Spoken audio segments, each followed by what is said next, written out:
Good morning. Good morning. So this morning, I'd like everyone to think about a time that they've been on a team and it went really well.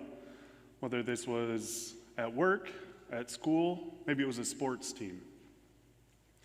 And I just want you to think about what made that team kind of go really well. What were the things about that team that made it such a good team? My guess is it had a little bit to do with how well you worked with each other. You probably weren't fighting very much, and you were probably all on board working towards the same goal. So most of you have probably noticed by now that I'm not Pastor Mark.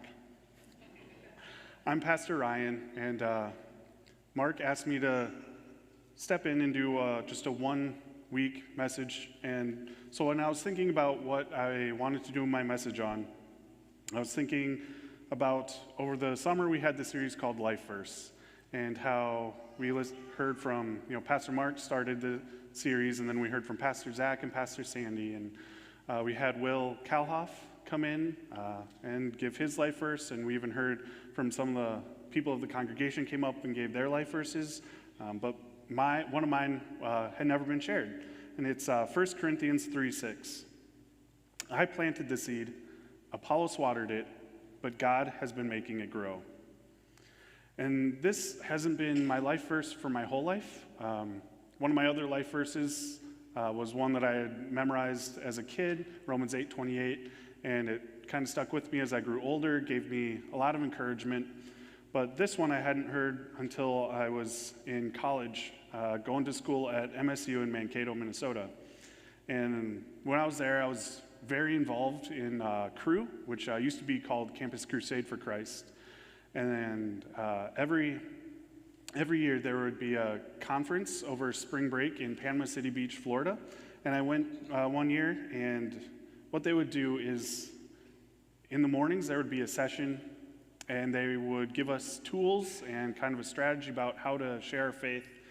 And they gave us encouragement and helped us out. And then after lunch, we would actually go out on the beach and share our faith with other college students who are on spring break, and we would, have conversations with them, kind of build relationships with them, and we would also try and get them involved with Cru or some other campus ministry back at their home campus, and it was just really eye-opening experience for me. And then we would come back in the evenings, and we would kind of recap.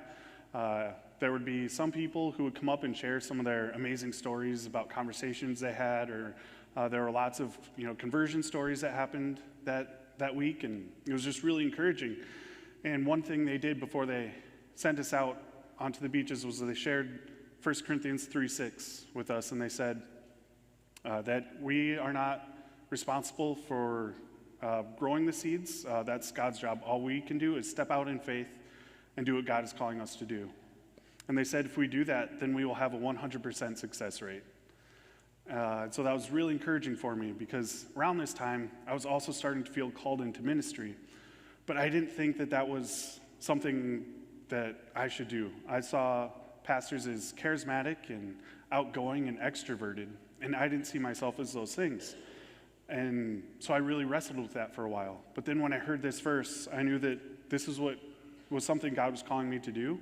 And he wasn't calling me to be the pastor that I had in my mind. He was calling me to be the pastor that he was creating me to be.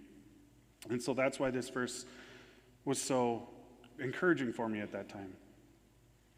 So let's go back and look a little bit about 1 Corinthians and kind of some context to the verse. 1 Corinthians is a letter from Paul to the church in Corinth, which is a church that he and another leader, Apollos, had helped plant. And there was some division in the church. There were some people who were saying that they were following Apollos, and others were saying they were following Paul. And then there was another group that said they followed Christ.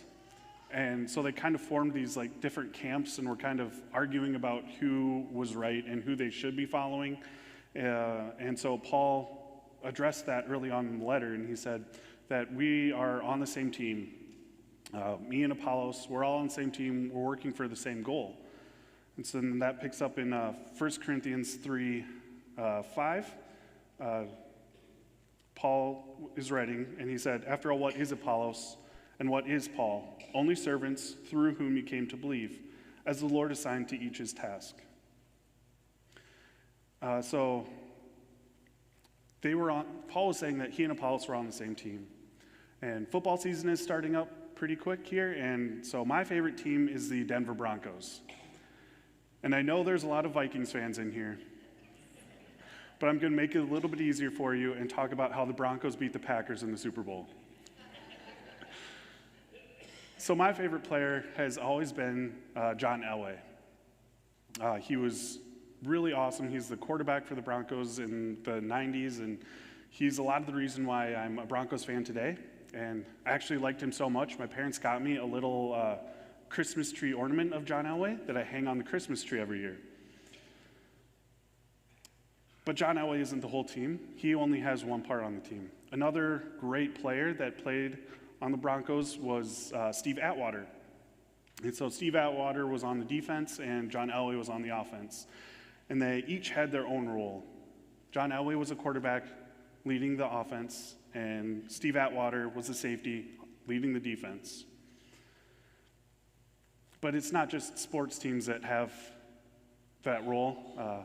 If you've ever been in a play or I was also played trumpet in the high school band, we each had our own parts to play, and we couldn't play the other part because that's not the part that we were supposed to play.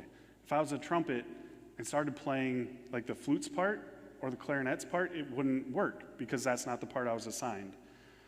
And so Paul was saying the same thing here, that he and Apollos each had their own job, but they couldn't do each other's job. And it's not just in 1 Corinthians that we read this. Another place is Romans 12, 6 through 8. This was actually a verse that we had at kids camp over the summer, so I know there are some people here that have heard this already, but we're going to kind of go through that. So Romans 12, 6 through 8 says, "We have different gifts according to the grace given to each of us. If your gift is prophesying, then prophesy in accordance with your faith. If it is serving, then serve. If it is teaching, then teach. If it is to encourage, then give encouragement. If it is to give, then give generously. If it is to lead, do it diligently. And if it is to show mercy, do it cheerfully." And so not everyone is called to the same thing. Paul, again, wrote the letter to the Romans, and he said that we are each called to a different thing. And so in this passage, we see a bunch of different gifts. We see prophesying, teaching, serving, encouraging, giving, leading, and showing mercy. So there are 7 different things that Paul listed here. And some of you may have resonated with 1 or 2 of those, and some of you might not have. And that's okay, because this isn't an exhaustive list of all the gifts that the Spirit gives out. This is just a selection of a few of them. And so we each have our different role, and we all want to, there are some roles that are more visible that it's easy to say, that's kind of what I want to do, or maybe that's where God's calling me. And maybe he is, but don't feel that just because there's a role that is more visible or you think would be a better role, because we need all the roles. And so some people are frustrated because they want to water when God called them to plant, or they want to plant when God called them to water. And so we each have our different role that God has called us to. And we need to do the role that God called us to. And so that's what leads me into 1 Corinthians 3, 6, and 7, which is really the heart of my life verse. So 1 Corinthians 3, 6, and 7. "I planted the seed, Apollos watered it, but God has been making it grow. So neither the one who plants nor the one who waters is anything, but only God who is making things grow." See, I know that this is South Dakota, and we also have a lot of farmers, or know a lot of farmers, and so when a farmer plants a seed and waters it, he doesn't really make it grow. Only God can do that. The farmer will go out and he'll plant the seed, make sure it has as much water and sunlight as it needs, and he'll do everything he can to make the right environment for that seed, but there's nothing he can actually do to make it grow. The results are up to God. And this is why it was such an encouraging verse for me that really made me realize that I can do what God's calling me to do. See, I had it in my mind that I had to be a pastor like Francis Chan or Craig Rochelle were two people that I really have looked up to and have really helped me out in my spiritual journey. And so I thought, if God's calling me to be a pastor, that's what he's calling me to do. But he's not calling me to do that. He's calling me to do the job that he called me to. And so I'm not responsible for the results. I'm responsible for my actions, which is why this verse was spoke into me so much, because it was both convicting for me and relieving. It was convicting because I am responsible for my actions. At the time, I had kind of been struggling with my calling and ran from it a little bit. I was kind of reluctant to start on that journey. But when I heard this verse, I knew that I am responsible for doing what God has called me to do, and I'm responsible for stepping out in faith, and I'm responsible for my actions. So it was convicting for me, but it was also relieving because it says that God is in control. Paul said that the one who plants and the one who waters is nothing, but it's God who made the seeds grow. So the results are in God's hands. He's the one taking care of that. So he's the one in control. And so that's why it was relieving for me. But it was convicting because I can step out in faith. God didn't call me to do something that he hadn't equipped me to do. One saying that I've heard for years, and I don't even remember the first time I heard it, is God doesn't call the equipped, he equips the called. And so if God called me to something, he's going to make sure that I have the skills and resources I need to do the job he called me to do. But it was also relieving because it shifts the focus on to God. It takes the focus off of me and puts it on God where it should be. See, when I think about a Francis Chan or a Craig Rochelle, their names are pretty well known in the community because of how well they do what God has called them to do. And so I thought I could never do that. But I was trying to put the focus on me when the focus should have been on God. And so it was relieving for me. But this verse is also convicting because it means that God has a role that he gave me. When John Elway was on the offense, he was the quarterback, and he was leading the offense. But he couldn't do Steve Atwater's job on defense, because that wasn't his role. And Steve Atwater couldn't make the transition to quarterback and lead the offense. They each had their role to do. And so I have to do the role that God's called for me. But it's also relieving because it's not all on me. God said he would take care of the results, and he would reward me for the work that I do. Which leads us into 1 Corinthians 3, 8, and 9. The last two verses are, the one who plants and the one who waters have one purpose, and they will each be rewarded according to their own labor. For we are co-workers in God's service. You are God's field, God's building. So Paul was kind of reiterating here that the one who plants and the one who waters are one. They're on the same team. But he went a little bit further and said that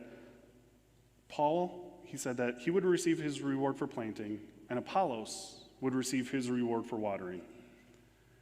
And that's the beautiful thing about serving the Lord. He rewards us for the work we do and not for the results of that work.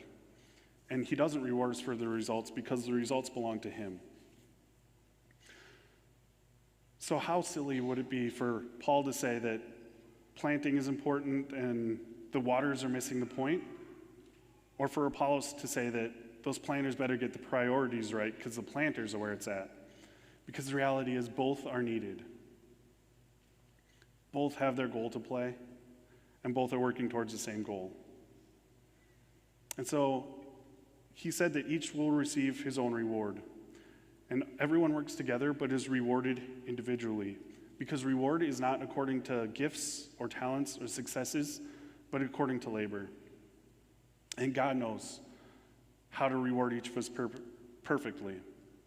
So the pastor of a small church or the missionary who is following God's call, and they step out in faith and do what God's calling them to do, but the church doesn't seem to grow, or they don't seem to be reaching many people, it can be frustrating. But Paul is saying here that they will receive their reward, because even if we as humans are looking at the outside and we might not see what fruit is happening, God does. He sees the hearts of the people in the congregation and the heart of the pastor, and he knows how to reward accordingly. And as I was kind of preparing for this message, I came across a quote from G. Campbell Morgan, and he would give advice to young pastors, and one thing that he always said was like, kind of, one thing he would get asked is like, what's your secret to preaching success? And his answer was, I always say the same thing: work, hard work, and again, work. Because it's easy for us to look at the outside. It's easy for us to look at how many people are coming to church or how many people have we converted, but that's not what God's looking at. Because we are planting seeds that someone else is watering, but God is the one that's growing those seeds. And God is the one growing those seeds because he wants to work with us. See, God gives us the amazing opportunity to work with him because we cannot do anything without God. And even though he can do that without us, he chooses not to. And that's the amazing thing. When we consider all the ways that God could do these things without us, it's even more amazing that he wants to partner with us and work alongside us. So the bottom line is, you are responsible for the work, but God is responsible for the results. And this was similar to what they sent us out onto the beaches with. They said that you are responsible for stepping out in faith and doing what God is calling you to do. And if you do that, you will have a 100% success rate. And so if you're new here or visiting, you might be thinking, I don't know if I'm a Christian yet, or maybe I'm just starting on that journey and you don't know if God has a plan for you. But the Bible assures us that before we were born, God had a plan for us. And this is a plan and a role that he designed for you. And so not everyone is going to be called to come up here and preach. Not everyone is called to be on the worship team. But God has a role for each and every one of us. And so we have to just explore and pray and see what God has in store for us. Would you please bow your heads and pray with me? Lord, we thank you for creating us. Lord, you know each and every one of us. You perceive our thoughts from afar, and you discern our going out and lying down. You are familiar with all of our ways. And Lord, before we can say anything, you know us completely. Lord, I just pray that as we go about our weeks, you would work in our hearts and our minds, and you would show us the role that you are calling us to, Lord. And also pray, Lord, that you would give us the courage to step out in faith and do what you're calling us to do. And Lord, drive out any fear that may be between what you're calling us to do and where we are now, Lord. I just pray that in your name that we would just be able to step out in faith. In Jesus' name.